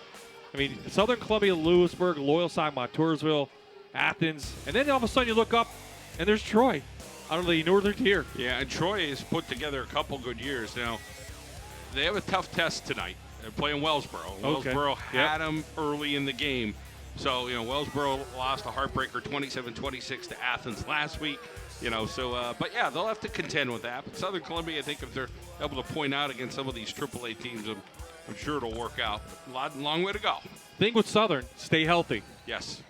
They didn't stay healthy last year, and that really cost them. Montoursville came in and beat them in the first round.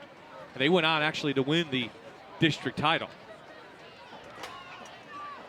Martin breaking tackles, can't get out in front of this one, and Mifflinburg has the ball at the 28. But, Troy surprised some people a couple years ago, I think it was, and they went on to win that district title. Well, I don't think they're going to sneak up on people again. No, and you get to the Southern Columbia part about staying healthy. They got banged up. Becker got banged up in week 1. You see the return here. And who's over there? But another seal for the tackle. Good job, a good hustle. Number 26, I believe that was. Cole Schneck. Timeout call by the Wildcats. 43 seconds remaining in the third.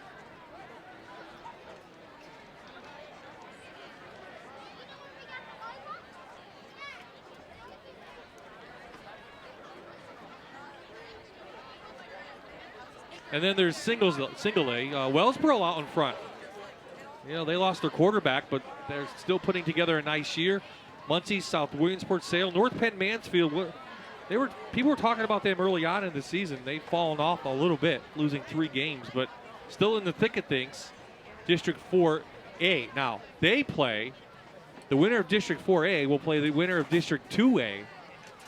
That will be up in District 2 this year. Remember, we were at Old Forge and South Williamsport last year. And how about Dominic Bragalone having a year at Lehigh University? They play Bucknell at Bucknell. If you want to see a local guy doing well, go down and see Dominic. Starting tailback, already twice would have been the Patriot League Rookie of the Week. Yeah, he's doing a real nice job. And, we saw the standings there. Bloomsburg right now leading Muncie in a single A matchup.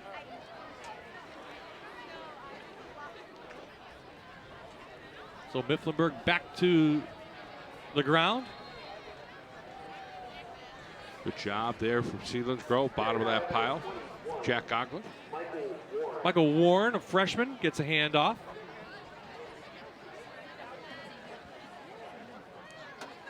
It was actually number 69, I believe, and number 33 in on that tackle. So Wyatt White helping out over there.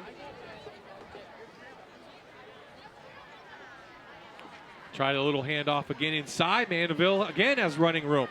Same play that worked last series. They do it again, and this time they gain 12. Past the 40 up to the 42.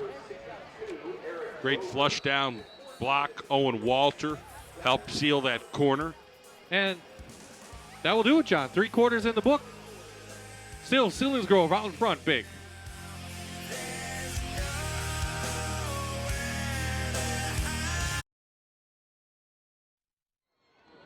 Hi everyone, welcome back to Selinsgrove. I couldn't leave the Selinsgrove student section without stopping to talk to the band. This is Luke Beaver. Tell us what you do in the band. I play the quads. Yeah. So what does that consist of? Well, there's 4 drums, the high, medium, lower, and lowest. Nice. Tell us about the band, how much fun you guys have.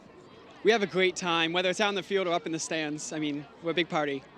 How about before the game? Tell us about your performance. What was the theme? We didn't really have a theme. We played Cowboys, and then we played Make Me Smile by the band Chicago, as well as some, like a medley of older hits. The classics, I like it. Yeah, I can't remember their names, but they're there. Well, you did a great job. And how about your future plans? I want to go to the Air Force Academy to study computer science. That's awesome. Best of luck to you. Thank you. All right, let's go back to the game. Yeah, the band did a fabulous job in pregame. Bunch of songs, really getting into it, John. And the Mifflinburg band as well did a great job. They always have a great band out here at Selinsgrove.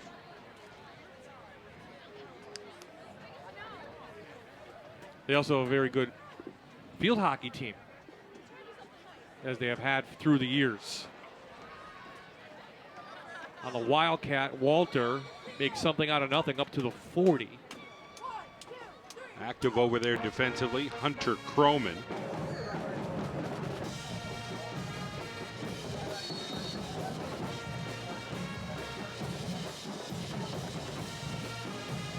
low, knocking out the pins.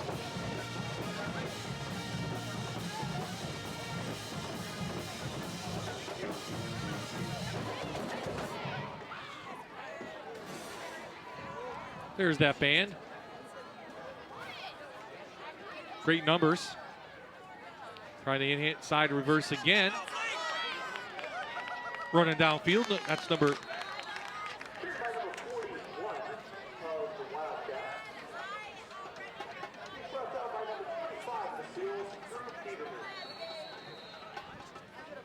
.41 ran it. We don't have a number for him.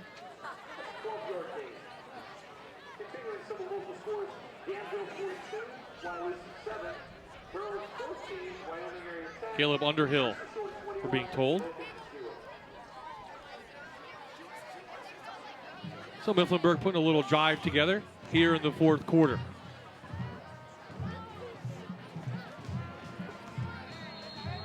Warren again, left side.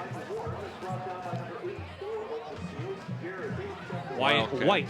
Yeah, Wildcats keep scratching away. White makes another tackle for the Selinsgrove Seals.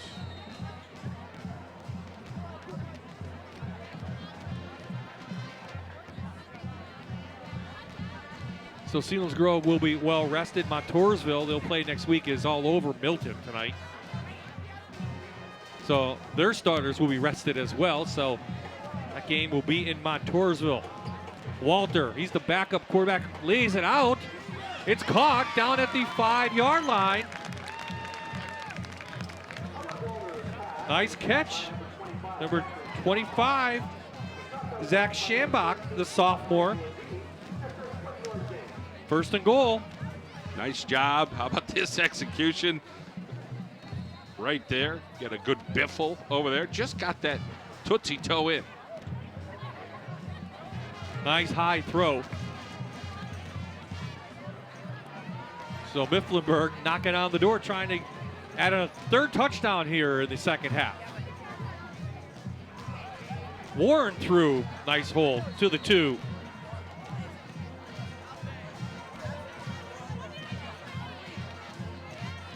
How about the helmets of the Seals? You commented on them. Love them. Yeah, absolutely love them. See the Wildcats trying to punch through, getting caught up there.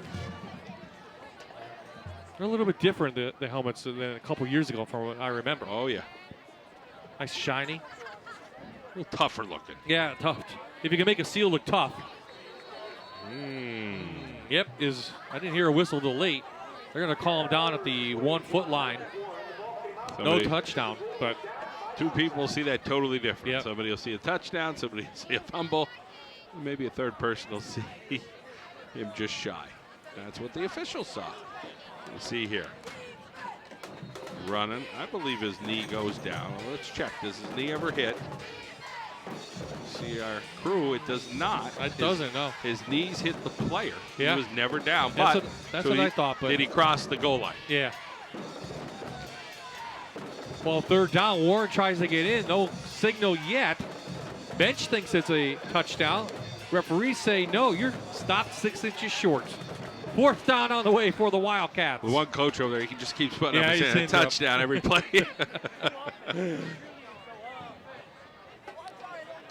Good effort out of Mifflinburg. Hey, no matter what happens here, they've been scrapping and fighting, doing what they could. Owen Walter. And that might do it. Signal is touchdown Wildcats. 6:14 remaining in the game. They're going to go for 2.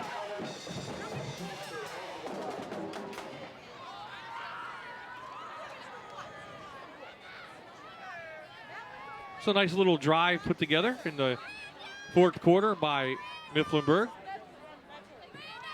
Ooh, one's pretty big too.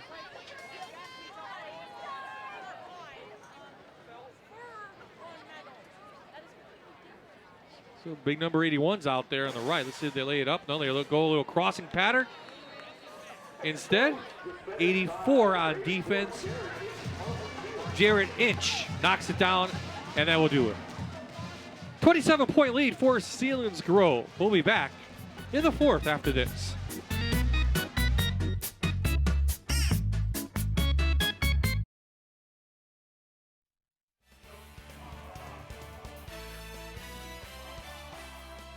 We are back.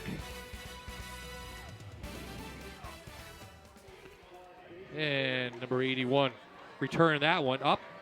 Damian Ravi, the sophomore. So the Seals come back out.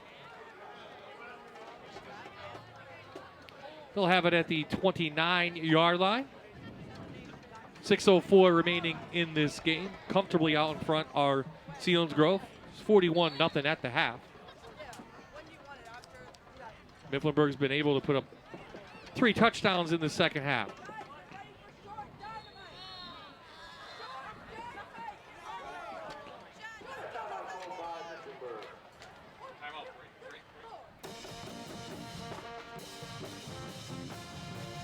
Timeout on the field, called by the Wildcats. There is Derek Hicks in his first season.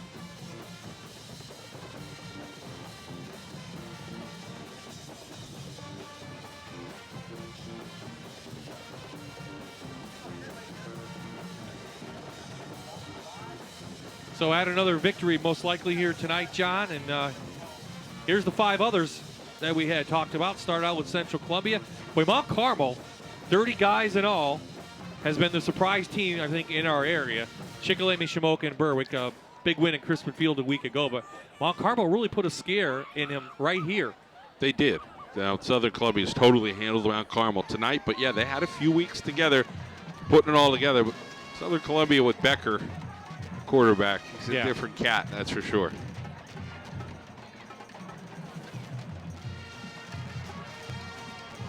Showers remains the QB.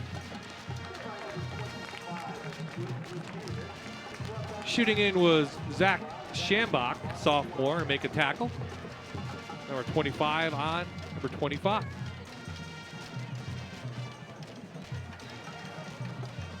Mifflinburg, very, very young. You know, playing some freshmen, sophomores, juniors.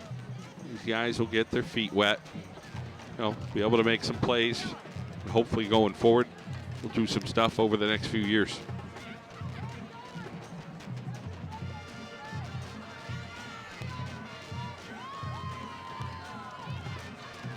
They're going to go long. Showers has a wide open receiver.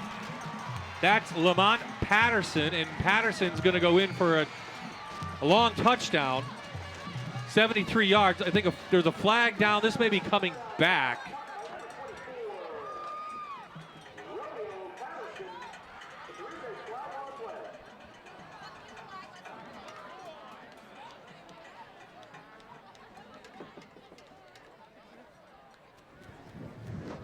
Sideline warning on Mifflinburg.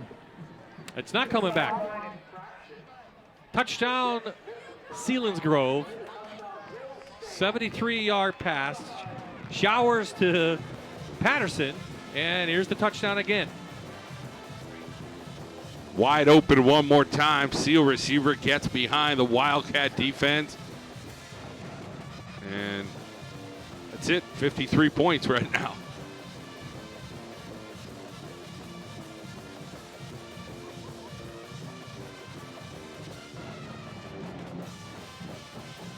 So another attempt from Thomas Mullen, sophomore. This one is straight, and it is true, and it's 54 for Selinsgrove, and we'll be back for the rest of this game after this.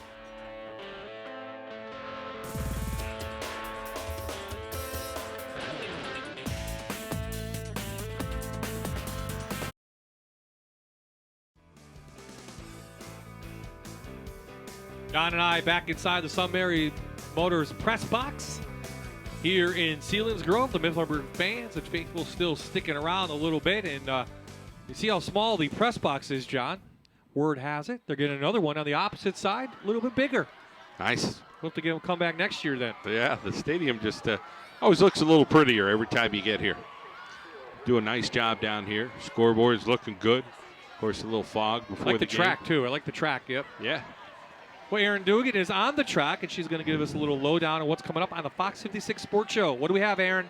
Well, the show's packed this week, Bob, as always. Of course, you were at Lock Haven University earlier in the week talking to them. They're still winless. They're keeping a positive attitude. We're going to see them right here on MyNet next Saturday at 2 against Cheney, so make sure you tune in for that. We'll also talk to the Lakeland boys soccer team. They are undefeated, and they are just rolling, and they're hoping to get pretty far in districts this season. Also, our own John Mendola, he heads to Scranton Prep to talk with two young ladies that are doing pretty well on the tennis court, Monsi Malothra and Emily Johnson, and they made it to the state championship game, and they want to get back there this season. Our Who Is segment, where we get to know athletes off the field, this week is with Cole Dixon from Dallas High School, a very fun young man. He has a very fun interview. And our featured cheerleaders are from Holy Cross, so you got to check it out tonight at 11. That's on Fox 56, guys. Thank you, Aaron. Aaron will have our Northwoods Nissan post-game show coming up at the conclusion. A little inside handoff again. This has worked a couple times for the Wildcats. Underhill.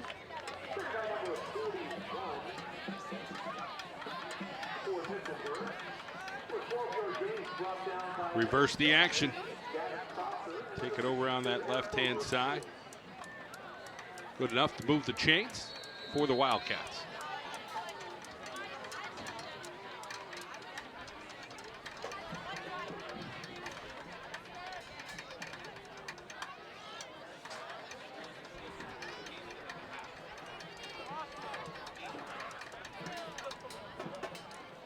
Little Wildcat, the quarterback sneak. Walter still on his feet. Finally dragged down. Big number 84 for Selinsgrove, Jared Inch, the sophomore. Look at it again. You see the carry over on that right-hand side. He's a pretty good athlete. I mean, he's able to get outside, elude some people. Had some nice blocks tonight. Owen Walter, who's playing receiver. Played a little quarterback. A little everything.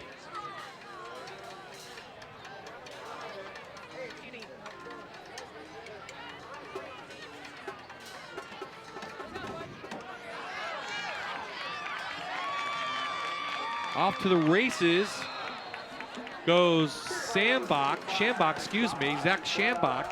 Big gain, first and goal, Mifflinburg at the 5. 32 yards. Nice carry on that right-hand side. We've seen a couple things out of him tonight towards the end of this game. Nice carry, almost able to pay it off, but another sophomore on the roster in Shambach. Looking to punch it in.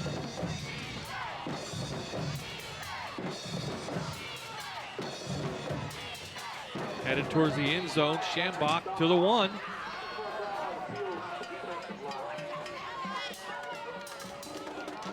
Good blocking up front.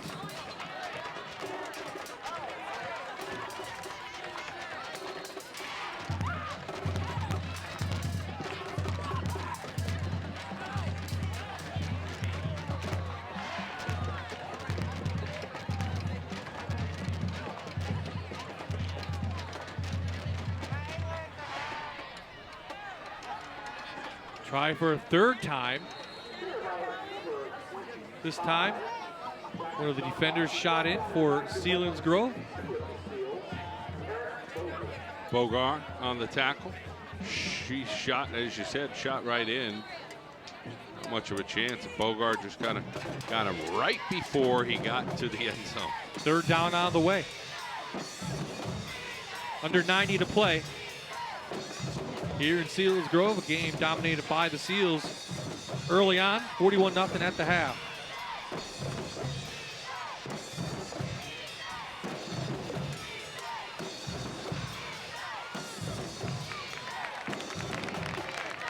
Touchdown Mifflinburg.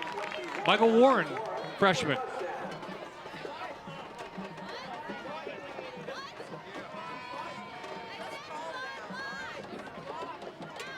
Rolls over to his left and kind of dinks it over there.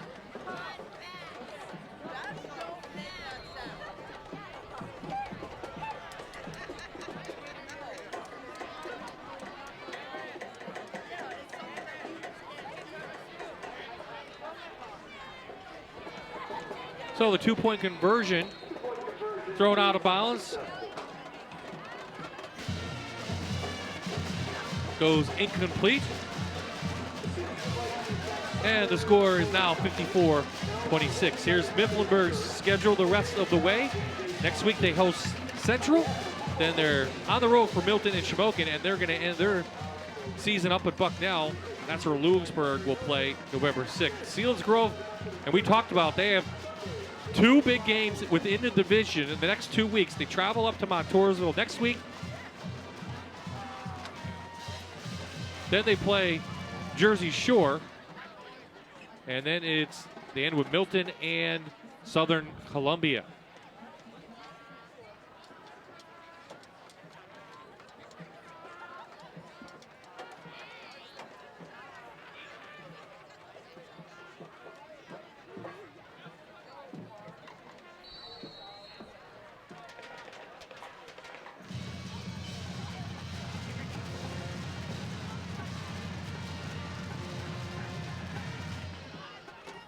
Those 2 games coming up for Selinsgrove, for Montoursville, John, and Jersey Shore will be Friday night games, and not Saturday.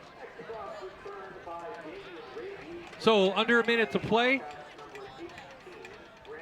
Selinsgrove, though, has all the tools, again, John, to return to that AAA championship game and not only repeat as champion.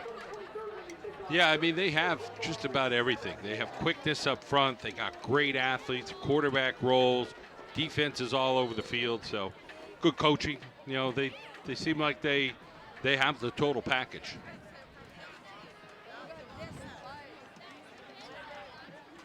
Yeah, Libby has really turned into be one of the top quarterbacks in the district. That really benefits them. They have some good wide receivers on the outside, and Hoke and Swineford, and we have a timeout on the field.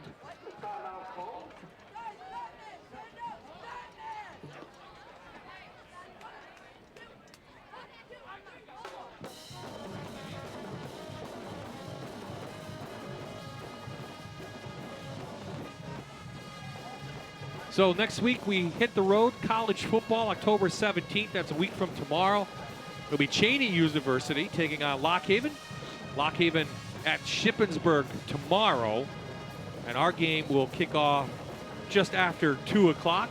Hopefully Lock Haven possibly upset Shippensburg this week. If not, it could be a game of who has the first win on the year. It will be homecoming in Lock Haven, so there's a lot going on, bonfire and all kinds of things. So be a good time out there.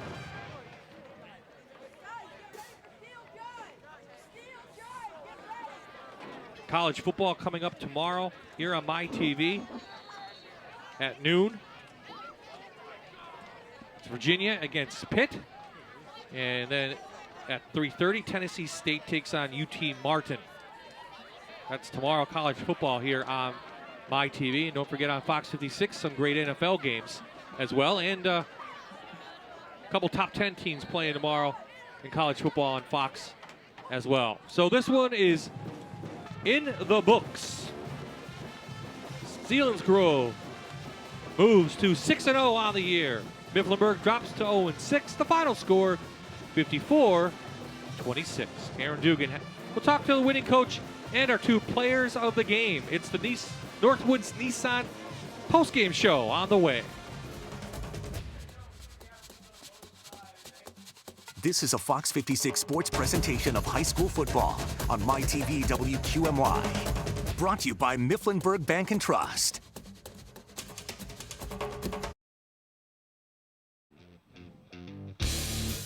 The Sunbury Motors Press Box breaking down. This one's in the books. Off Selinsgrove here on their home turf. A homecoming win for the Seals. Now down to Aaron for our Northwoods Nissan post-game show and our players of the game. Aaron? That's right, Bob. First, we'll talk to Colin Hoke. The offense just explosive tonight, very dynamic. Tell me what's clicking for you. I just think it's the passing game.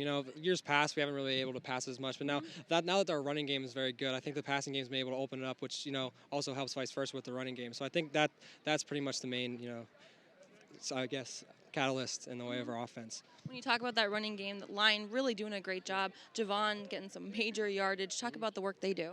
The line, they work hard every week, week in, week out. I couldn't do what they do. So, I mean, I have all the props to them. Javon hits the holes hard, runs for a bunch of yardage, and it's just fun to watch it, just from the outside at least.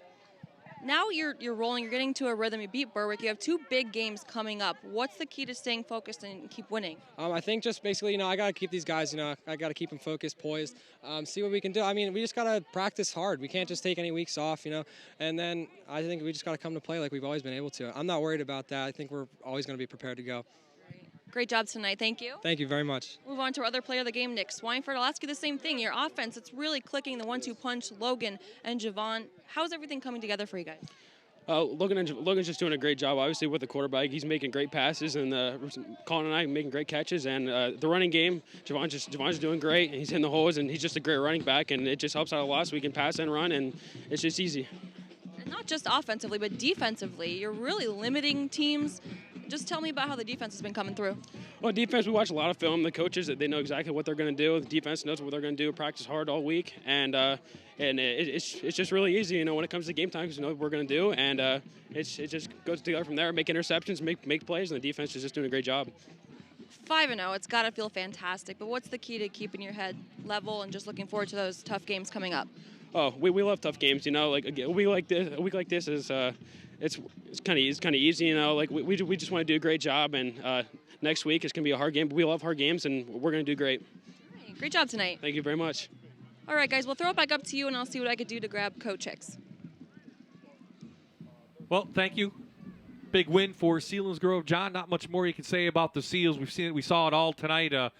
Running, passing, defense, interceptions, complete game, not unexpected against an 0-5 team. Yeah. I mean, as good as it gets. And, Mifflinburg scored some points against the second team in the second half, but the Seals, the real deal. Let's see what Derek Hicks thinks of the game and what about his upcoming games. Let's go back down to Aaron. Well, as the guys upstairs just mentioned, everything really just coming together tonight, and it's been for this first half of the season. How well are things clicking for you? So far, so good. 6-0. Tonight was a great night. We were able to get the running game going. Javon Batts had a great night. Angelo Martin had some nice runs. And then, we were looking for that balance. And we were able to get Logan Libby in the passing game going. So going forward with Montoursville next week, Jersey Shore in 2 weeks, Southern down the road, having the ability to be balanced, to run the ball, pass the ball is going to be big. And, I thought the guys did a nice job. It kind of all came together tonight. What will be the key at practice to kind of keep their heads level? You're undefeated, but you still got to make sure that you're ready for those tough teams coming up. Absolutely. The guys want that league championship. That's goal number one. So they know that the next team is Montoursville. That's a league game. So I think they'll be focused. That's one thing. These guys are ready to go. And like I said, they want that championship. So I think they'll be focused. All right, well, great job tonight, and best of luck along the way. All right. Thank you very much. All right, back to you guys. Well, good luck to the Seals the rest of the way, John, and not much more you can say. Heck of a game next week again at Montoursville, then Jersey Shore. Those are 2 games that you definitely want to be a part of and see. Should be interesting, and, of course, a little college football next week as well. Absolutely. Cheney and Lockhaven. Next Saturday, October 17th, that's where the Fox 56 Sports crew will be. Kickoff set for just after 2 o'clock. Our final score here again, Selinsgrove wins it big, 54-26. Great job by our Fox 56 Sports crew. So for Aaron Dugan, John Mandola, this is Bob Ide saying so long from Selinsgrove.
was a Fox 56 Sports presentation of high school football on MyTV WQMY. Brought to you by Mifflinburg Bank and Trust.